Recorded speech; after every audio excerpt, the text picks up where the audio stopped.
यदि कोई व्यक्ति नित्य प्रति अपने जीवन में भगवान का चरणामृत पिए ना, उसको कभी किसी माँ के गर्भ में नहीं आना पड़ता फिर। और वह भगवान किसका चरणामृत पीते हैं? बोले वह भगवान अपने भक्तों का चरणामृत पीते हैं। इसकी कौन सी कथा है, क्या उदाहरण है?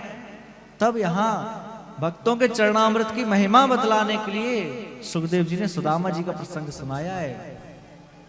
क्या कह रहे हैं सुखदेव जी?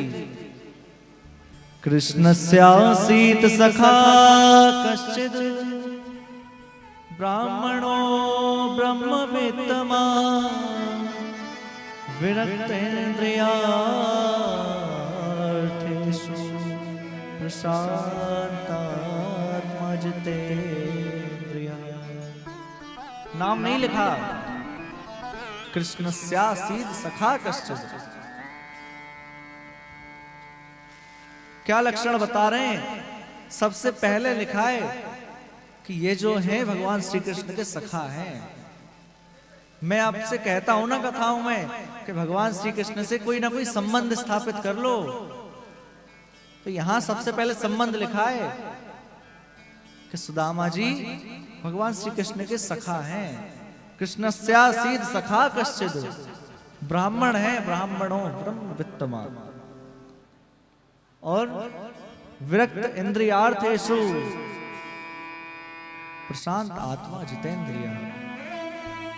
विरक्त हैं, ऐसा नहीं कि शादी ब्याह नहीं किया। विरक्त किसको कहते हैं? जो घर परिवार में रहकर भी आसक्त ना हो, उसको विरक्त कहते हैं। विरक्त हैं, अपनी इंद्रियों को जीत रखा है, प्रशांत आत्मा है। प्रशांत किसको कहते हैं? देखिए दो शब्द होते हैं, एक होता है शांत और एक होता है प्रशांत। शांत किसको कहते हैं? जो कभी क्रोध ना करे, उसको शांत कहते हैं। लेकिन शांत में प्रा उपसर्ग लगाए, क्यों? प्रशांत कहते किसको हैं? जो क्रोध का प्रबल से प्रबल कारण उपस्थित होने पर भी क्रोध ना करे, उसको प्रशांत कहते हैं। अरे हम लोग भी ऐसे तो शांत बन जाते हैं, लेकिन कोई हमें गाली देकर चला जाए, फिर शांत रहेंगे हम? कोई हमें भला बुरा कहकर चला जाएगा तो हम शांत रहेंगे? नहीं, हम लोग शांत हैं, लेकिन सुदामा जी प्रशांत हैं। कोई कुछ भी कह दे, कोई अपमान करे, कोई सम्मान करे, लेकिन हमेशा प्रशांत है, शांत रहते हैं। इसलिए यहां उनका लक्षण लिखा है प्रशांत आत्मा जितेंद्रिय, इंद्रियों को जीत रखा है। कह रही हैं क्या आज आपके घर भोजन नहीं बना? शीला जी कह रही हैं आज हमारे यहाँ व्रत है, आज एकादशी है। 2 दिन बाद फिर नहीं बना, फिर किसी ने पूछा आज भी नहीं बना। सुशीला जी कह रही हैं आज हमारे यहाँ एकादशी है। किसी ने पूछा कि हमने तो सुना है कि 1 महीने में 2 ही बार एकादशी होती है। तो सुशीला जी क्या उत्तर दे रही हैं? 1 माह 2 पाक में 2 ही एकादशी होए, पर मेरे तो गोपाल जी नित्य एकादशी होए। हमारे यहाँ तो ठाकुर जी की विशेष कृपा है, हमारे यहाँ तो नित्य एकादशी है। घर की बात बाहर नहीं जाने देती। और उत्तम गृहिणी का लक्षण यही है कि घर में कुछ भी हो, घर की बात बाहर ना जाने दे, वही उत्तम गृहिणी है। एक दिन सुदामा जी भजन कर रहे हैं, भजन करके उठे, थोड़ा भाव से बाहर आए हैं। सुशीला जी ने कहा प्रभु आप किसका भजन करते हैं? सुदामा जी कह रहे हैं कि मेरा मित्र है श्री कृष्ण, मैं उन्हीं का भजन करता रहता हूं हमेशा। सुशीला जी कह रही हैं आपके मित्र हैं तो फिर आप जाते क्यों नहीं है मिलने? आप मिलने जाइए। सुदामा जी कह रहे हैं कि मैं खाली हाथ जाऊंगा, अच्छा नहीं लगेगा मेरे मित्र को। सुशीला जी कह रही हैं आप चिंता मत करो, मैं कुछ लेकर आती हूं। और आस पड़ोस में गई, 4 घर से 4 मुट्ठी चावल लिए, पोटली में बांध दी ले जाइए। आप अपने मित्र के घर खाली हाथ नहीं जा रहे हैं, कुछ लेकर जा रहे हैं। जाइए, आप दर्शन कर कराइए। सुशीला जी ने इसलिए बिल्कुल नहीं भेजा कि जाकर आप कुछ वहां से ले आना, नहीं, जाकर आप अपने मित्र के दर्शन कराना, अपने परमात्मा के दर्शन कराना भेजा है। सुदामा जी निकले, पूष का महीना है, कड़ाके की ठंड है, पोरबंदर से निकले द्वारिका के लिए, पैदल पैदल चले जा रहे हैं और रास्ते में दौड़ने लगते हैं। इतने ज्यादा व्याकुल हैं, दौड़ने लगते हैं, मूर्छित होकर गिर जाते हैं, फिर उठकर फिर दौड़ने लगते हैं, भाव में आ जाते हैं। पैरों में जूती नहीं है, केवल धोती पहनी, ऊपर भी कोई कपड़ा नहीं है। दौड़े चले जा रहे हैं और मन में एक ही भाव है, तुम्हारी याद आती है, बताओ क्या करें मोहन, तुम्हारी याद आती है। सुदामा जी कहते जा रहे हैं, क्या करें हमारी जान जाती है, बताओ क्या करें मोहन, हमारी जान जाती है, बताओ क्या करें। सुदामा जी के मन में भाव है कि प्रभु कैसे भी करके मैं जल्दी आपके पास पहुंच जाऊं, अब आपके बिना रह नहीं पा रहा हूं। सुबह और शाम आती है, रात भर वो रुलाती है। सुबह और शाम आती है, रात भर वो रुलाती है। चैन हमको नहीं आता, बताओ क्या करें मोहन, तुम्हारी याद आती है, बताओ क्या करें। और क्या कह रहे हैं सुदामा जी, चलो जब वो न चलने दे, रुकू जब वो न रुकने दे, चलो जब वो ना चलने दे, रुकूं जब वो न रुकने और दे। मिलूं और से न मिलने दे, मिलूं औरों से ना मिलने दे, बताओ क्या करें मोहन, तुम्हारी याद आती है, बताओ क्या करें।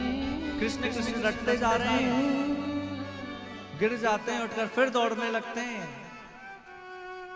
और उधर द्वारिका में भगवान श्री कृष्ण प्रसाद पाने के लिए बैठे हैं, कौर लिया है, मुख तक ले गए,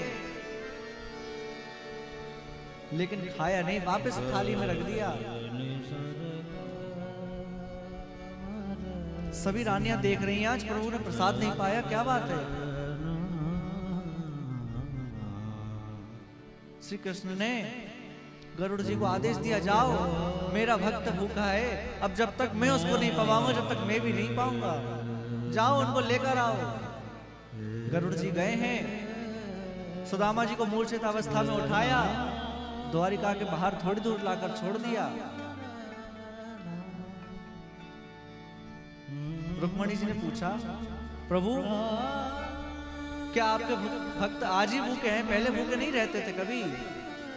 तो श्री कृष्ण क्या कह रहे हैं, देखो कि जब कोई मेरी राह पर निकल पड़ता है ना, तब मैं उसको फिर खिला कर ही खाता हूँ, फिर मैं उसका बड़ा ध्यान रखता हूँ।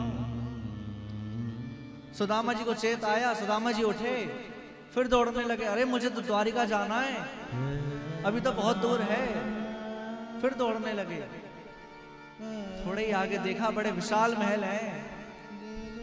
आकर पूछा, भैया यहाँ कन्हैया रहता है? किसी ने कहा कि यहाँ कन्हैया तो कोई नहीं रहता।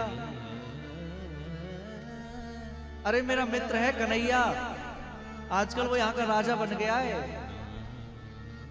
किसी ने पूछा, क्या आप हमारे प्राणधन, हमारे महाराज कृष्णचंद्र भगवान का तो नहीं कह रहे हैं, द्वारिकाधीश भगवान का तो नहीं कह रहे हैं? सुदामा जी कह रहे हैं, हाँ हाँ मैंने सुना है, आजकल वो यहाँ का राजा बन गया है। वो कहाँ मिलेंगे? द्वारपालों ने कहा, देखिए जितने महल दिख रहे हैं सब उन्हीं के हैं,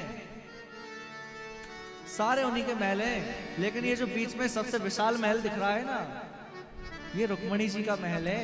प्रभु प्राय यहीं विराजते हैं, चले जाइए। सुदामा जी पधारे। द्वारपालों ने पूछा, हाथ जोड़कर पूछा है, भगवान आप हमें सेवा बताइए। आजकल लोग टीवियों में दिखाते हैं, द्वारपालों ने धक्का दे दिया, गिरा दिया, कथा में लोग सुनाते हैं, द्वारपालों ने धक्का दे दिया, भगा दिया, अपमान किया। नहीं, अरे कोई साधारण सज्जन पुरुष हो, वह क्या कभी ऐसे ब्राह्मण के साथ करेगा? नहीं, फिर वो तो अनंत कोटि पर ब्रह्म परमात्मा है, जो संतों के ब्राह्मणों का कितना सम्मान करते हैं। क्या उनके द्वारपाल कभी ऐसा कर सकते हैं? हाथ जोड़कर पूछा है। अभी प्रभु भोजन ग्रहण कर रहे थे, आपका कुछ आदेश हो तो हमें दे दीजिए, हम भगवान तक पहुंचा देंगे। हम पहुंचा देते हैं। उन्होंने कहा, मेरी और कोई अभिलाषा नहीं है, मुझे तो बस कन्हैया को देखना है, मुझे बस एक बार उनका दर्शन करा दो, भले ही कहीं किसी झरोके के माध्यम से दिखा दो, लेकिन बस एक बार दर्शन करा दो, बस मुझे देखना है एक बार कन्हैया को। उन्होंने कहा, ठीक है हम आपकी सूचना पहुंचा देते हैं, अभी भोजन किया है, हो सकता है अभी विश्राम में हो, हम सूचना पहुंचा देते हैं। एक द्वारपाल पहुंचा। प्रभु द्वार पर एक ब्राह्मण है, कह रहे हैं आपको दर्शन करना है और कुछ नहीं चाहिए, बड़े दीन दुर्बल से दिख रहे हैं, न पैरों में जूती है, न तन पे कपड़ा है, बस आप ही का नाम रट रहे हैं कि मुझे दर्शन करना है एक बार, और अपना नाम सुदामा बतला रहे हैं। जैसे ही सुदामा सुना, द्वारिकाधीश दौड़ पड़े। प्रथम द्वार, दूसरा द्वार, तीसरा द्वार, छत्र चवर सब पीछे छूट गया, भगवान दौड़ते जा रहे हैं। रानी महारानी महामंत्री सब पीछे छूट गए, भगवान दौड़ रहे हैं। दूसरा द्वार, तीसरा द्वार, चौथा द्वार, पांचवा द्वार, छठवां द्वार, सातवें द्वार पर सुदामा जी खड़े हैं। जाकर हृदय से लगा लिया, लेकर अंदर आए, अपने आसन पर बिठाया है। चरण धोने के लिए रुक्मणी जी को आदेश दिया, जाओ जाकर गंगा जल लेकर आओ।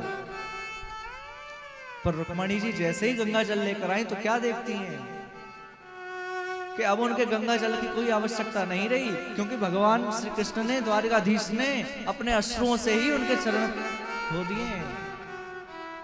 अश्रुओं से क्यों धोए? क्योंकि गंगा जल है भगवान का चरणामृत, चरणों से निकला है गंगा जल।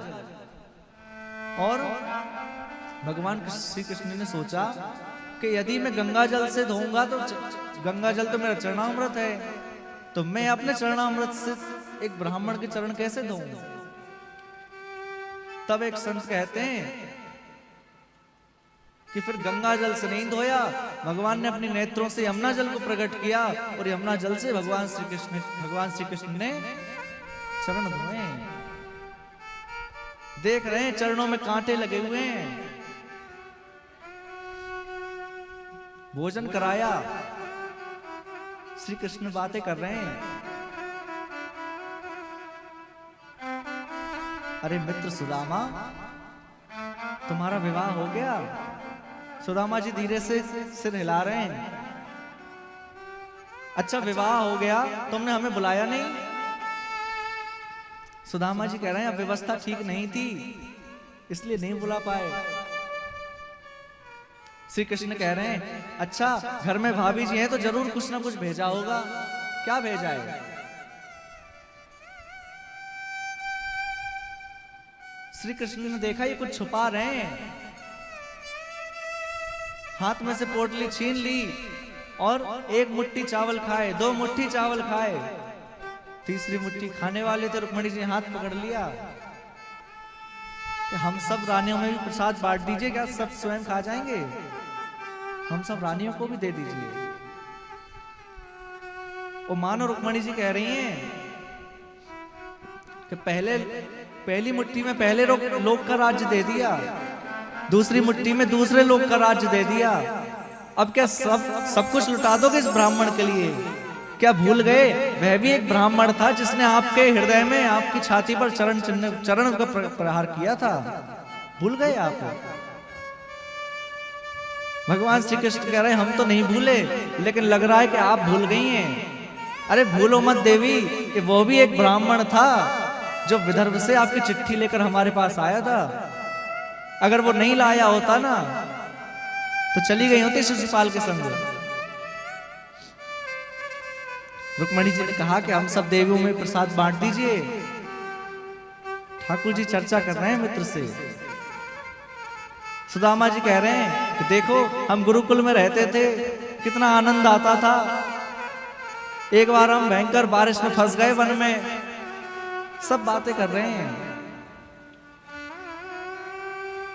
सुदामा जी सोच रहे हैं इतना प्रेम दिखा रहा है, आज कहूंगा जब 3 दिन बाद जाने के लिए हाँ करेगा। सुदामा जी कहते हैं अच्छा मित्र मैं चलता हूं।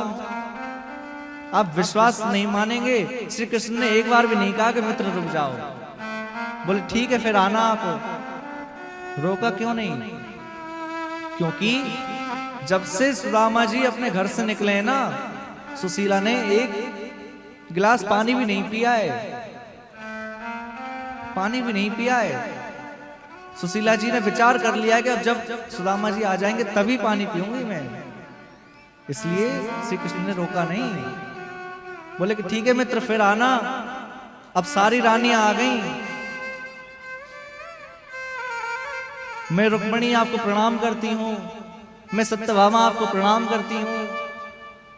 सुदामा जी कह रहे हैं अखंड सौभाग्यवती भव, अखंड सौभाग्यवती भव। 2-4-10 आ गई। अब सुदामा जी ने पूछा क्यों रे कन्हैया, ये सब घर की हैं कि कुछ आस पड़ोस की भी हैं? ये सब कौन है? श्री कृष्ण कह रहे हैं नहीं ये सब अपने घर की हैं। सुदामा जी कह रहे हैं अच्छा मैंने एक विवाह किया, एक में नहीं बुला पाया तो तुम मुझे ताने दे रहे थे, और तुमने इतने सारे कर लिए, एक में ही बुला लिया होता कम से कम। श्री कृष्ण कह रहे हैं देखो बुला तो हम लेते, लेकिन जितने भी विवाह हुए हैं ना सब ऐसे हुए हैं कि शाम तक कोई पता ही नहीं था और सुबह बहू घर में आ गई। सारे विवाह ऐसे ही हुए हैं, कोई चिट्ठी पत्री छपाने का समय ही नहीं मिल पाया, इसलिए नहीं बुला पाए। आशीर्वाद दे रहे हैं सुदामा जी अखंड सौभाग्यवती भव। पूछा कितनी है? कोई 200-400 है क्या? श्री कृष्ण कह रहे हैं नहीं थोड़ी सी और ज्यादा है। अरे कोई 1000-500 है क्या? बोले नहीं थोड़ी सी और ज्यादा है बस। अरे 2-4 हजार हैं। श्री कृष्ण कह रहे हैं नहीं 16,108 हैं। सुदामा जी कहने लगे मित्र एक काम करो, इन सबको मैं आशीर्वाद दूंगा तो मैं तो यहीं गिर जाऊंगा, इसलिए एक काम करो इन सबका आशीर्वाद मैं तुम्हें ही दिए देता हूं, तुम ही इन सबका आशीर्वाद ले लो। सुदामा जी ने श्री कृष्ण को आशीर्वाद दिया है और वह वहां से प्रस्थान किए हैं। अब सुदामा जी ने जैसे ही वापस आकर देखा तो जहां सुदामा जी की झोपड़ी थी वहां बड़ा विशाल महल खड़ा है। सोचा कहीं और आ गया मैं। द्वारपालों से पूछा भैया ये कौन सा नगर है? द्वारपालों ने कहा कि ये सुदामा जी का नगर है। अरे मेरा नाम सुदामा है पर यहां मेरी झोपड़ी थी वो कहां है? हो सकता है कोई सेठ हो सुदामा, मेरी जगह पसंद आ गई हो, कुटिया हटा दी, यहां से अपना महल बना लिया। पर सुशीला कहाँ है? पूछा भैया अच्छा तुम्हारे सेठ जी कहाँ हैं? द्वारपाल कह रहे हैं नहीं वो सेठ जी नहीं है, वो ब्राह्मण है। सुदामा जी सोच रहे हैं सेठ ब्राह्मण भी मैं ही हूं, सुदामा भी मैं ही हूं। अच्छा भैया आपके ब्राह्मण आपके सुदामा जी कहाँ हैं? तो द्वारपाल कह रहे हैं वो कुछ दिन के लिए द्वारिका गए, जब से हमारी नियुक्ति हुई है, जब से हमने भी उन्हें नहीं देखा है, द्वारिका गए। सुदामा जी विचार करने लगे द्वारिका भी मैं ही गया था, सुदामा भी मैं ही हूं, ब्राह्मण भी मैं ही हूं, फिर मेरी कुटिया कहाँ गई? अब तो सुशीला होगी तभी पहचान पाऊंगा कि ये मेरी जगह है। इतने में ही क्या देखते हैं, रानियों से घिरी सुशीला जी चली आ रही हैं, हाथ में आरती की थाल है, सुदामा जी की आरती उतारने आ रही हैं। और जब थोड़ा माल आ जाता है ना व्यक्ति के पास तो थोड़ा हिस्ट पुष्ट भी हो जाता है। सुशीला जी को नहीं पहचाने, उन्हें लगा कोई रानी होगी कहीं जा रही है आरती करने, एक किनारे तरफ हो गए। सुशीला कह रही है अरे प्रभु मैं आप ही की सुशीला हूं, आपकी आरती उतारने आ रही हूं। अरे सुशीला ये सब क्या है?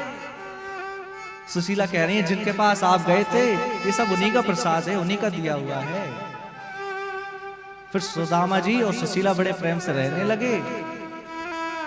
तो ठाकुर जी की खूब आशीर्वाद बना रहा उन पे। बड़ा सुंदर सुदामा जी का चरित्र है। इसके बाद अनेक अनेक लीलाएं हैं, अनेक अनेक कथाएं हैं। 10वें स्कंद में यदुवंश का संहार हुआ है, उसकी कथा है।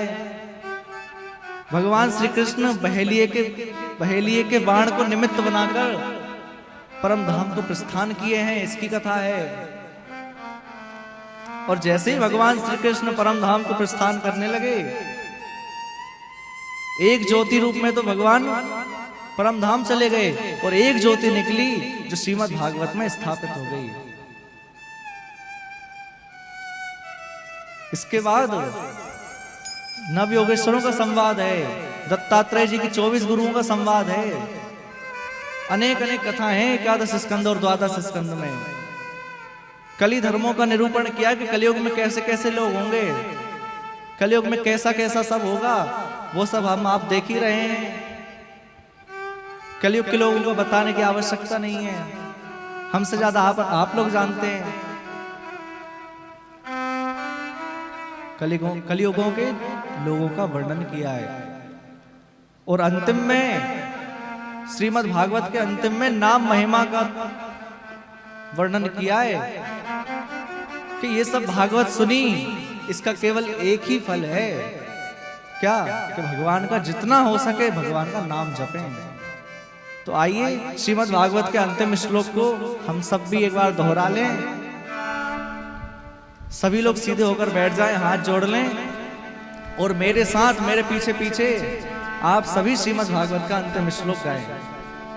नाम संकीर्तनम यस्य, नाम संकीर्तनम यस्य, नाम संकीर्तनम यस्य, नाम संकीर्तनम यस्य, सर्व पाप प्रणाशनम, सर्व पाप प्रणाशनम, सर्व पाप प्रणाशनम, सर्व पाप प्रणाशनम, प्रणामो दुःख शमनः, प्रणामो दुःख शमनः, प्रणामो दुःख शमनः, प्रणामो दुःख शमनः, तम नमामि हरिं परम, तम नमामि हरिं परम, तम नमामि हरिं परम, तम नमामि हरिं परम। हरये नमः, हरये नमः, हरये नमः, हरये नमः, हरये नमः, हरये